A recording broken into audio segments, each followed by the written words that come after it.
Hello everyone. Today's video is going to be another vacuum cleaner maintenance and repair video featuring the Kirby G5. But in fact, all of the G series vacuums are pretty much the same. Very little difference. And even the Kirbys that you might have been handed down from your grandmother, they're 50 or 60 years old, are pretty similar in how they look. You immediately look at one of these vacuum cleaners and you can say, oh, that's a Kirby. And you know that means it's heavy. Insanely heavy. And kind of hard to push around unless you got the newer G series models, which have the self-propelled mechanism. There's a little electric motor inside with a belt drive, and every time you push the arm forward, you can see it moving in there forward and backward.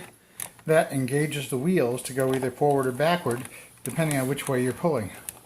There's also a neutral switch on the back you can push, like so, to disengage the drive and have it operate just as the traditional push vacuum. But certainly, people prefer the power drive model feature on this because it makes it so much easier. If you already have one, you know how it works, but we're just going to go over some basic features of it. The on and off switch is a very heavy-duty toe switch located right here. These have been proven, I say, reliable beyond measure over the last 60 years. These things are really heavy-duty, commercial-grade vacuum cleaners that will last a lifetime and then some. The belt, or the bag mechanism, a traditional upright canvas bag, lined canvas bag with a, actually some of the older ones don't use an inner bag. The outer bag is just what there is to catch. And there's a dust cup on the bottom you remove and all the dirt falls out. Very messy and hard to clean and empty. Those were made up to about 40, 50 years ago. And I would stay away from those just because there's so much work cleaning them. But the newer ones all have the traditional Kirby style bag inside, which attaches to an inner plastic fitting here. It's got two little tabs on it. The cardboard framework of the bag twists at a 45-degree angle, pushes on, and then twists back down flush to lock into place. I'm sure you're familiar with those. This bag has about 2 inches of dirt in the bottom, and I usually don't let it get real full before I change. I usually change it when it's about 6 inches full at the most, because it gets just too heavy to tote around. Good morning, Doug. And the cord hooks are here and here, which a quick release one on top. Over on this side, almost all of the Kirbys have a headlight mechanism here that comes on whenever you're vacuuming.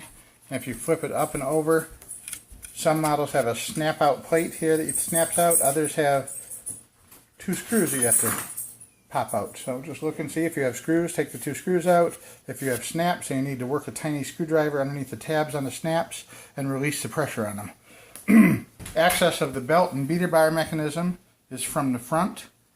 You can see the green arrow on the front lines up with the green arrow here. That means it's ready to use.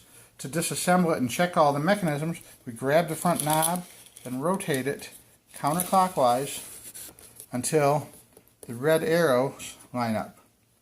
And then you simply release the locking lever on top, tilt the vacuum back a little, and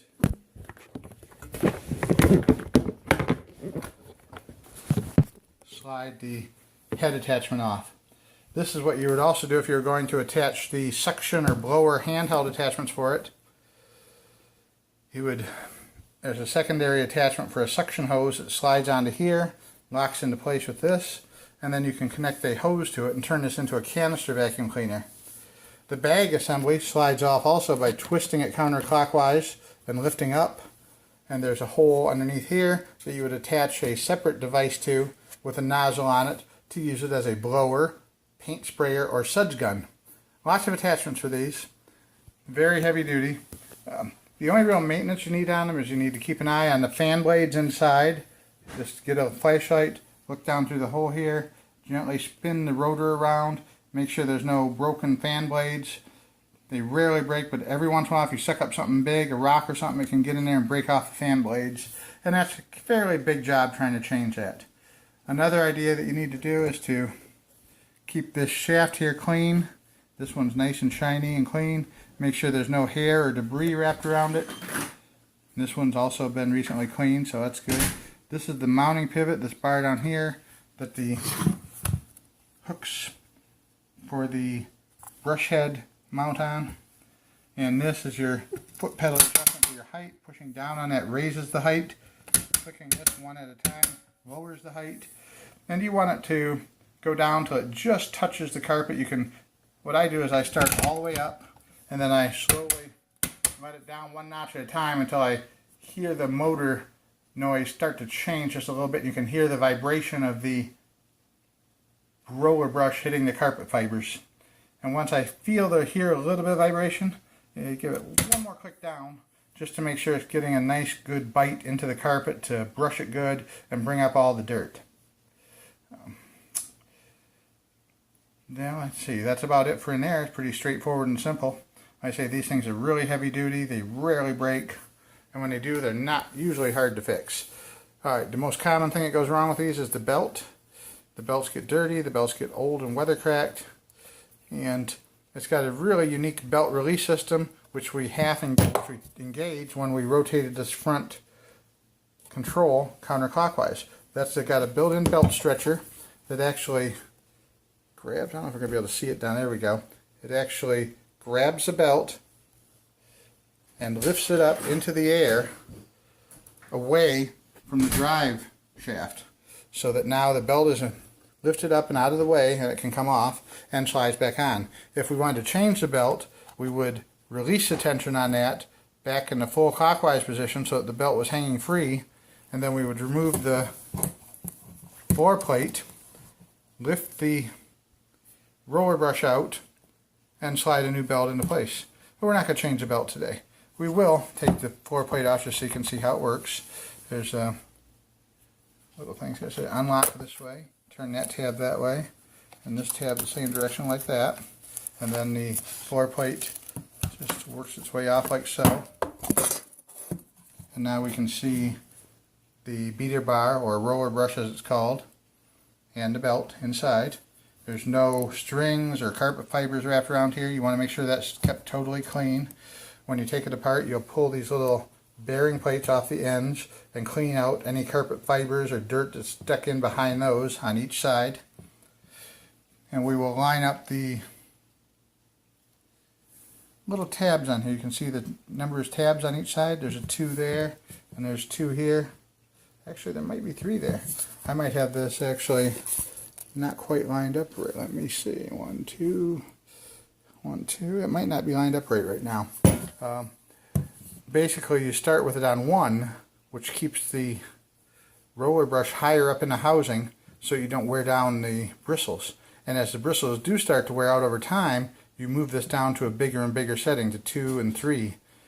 And we can see the bristles on this brush are really pretty short. This roller brush is going to need to be replaced fairly soon. Alright, we have the roller brush out, and it was in the right position. I'll just pop one of these end caps off just so you can see what to look for behind it. There's a dust, this is a dust cap, and then here we can see the actual bearings. You just want to spin it around, make sure it moves freely, look for any dust or lint or in there, and pick all the dust and lint out. And reinstall the cap, and then we're going to slip the belt back over. This belt's going to need to be changed soon too. It's got a pinch mark in it. It's not cracked or anything, but you can see a pinch mark in the belt. It's going to need to be changed fairly soon. So we're going to set that in place. We're going to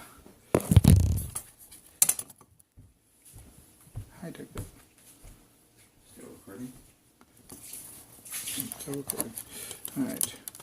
I'm going to drop it in, so there's 2 notches on this side and 2 notches on this side.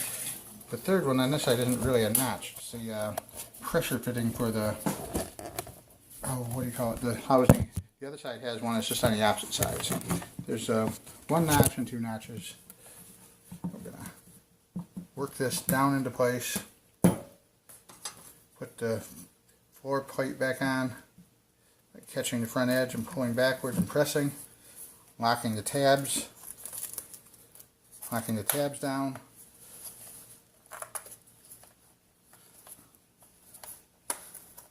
Locking the tabs down. we need to rotate this around again so that we can catch the belt. Pull it over the center into the mounting position. Hooking the bottom tabs back on like that. Turning the pressure knob back down tight. And then rotate the belt control back so that the green arrows are matching. The belt's reinstalled. The roller bar is clean. The light is re-engaged. And the vacuum is good to go until we change the belt and the roller bar on it. And now you know how to do it. You can recondition and clean your vacuum cleaner yourself and save a bunch of money. Thanks for watching. Check out my other videos, how-to, car repairs, and interesting places. Bye!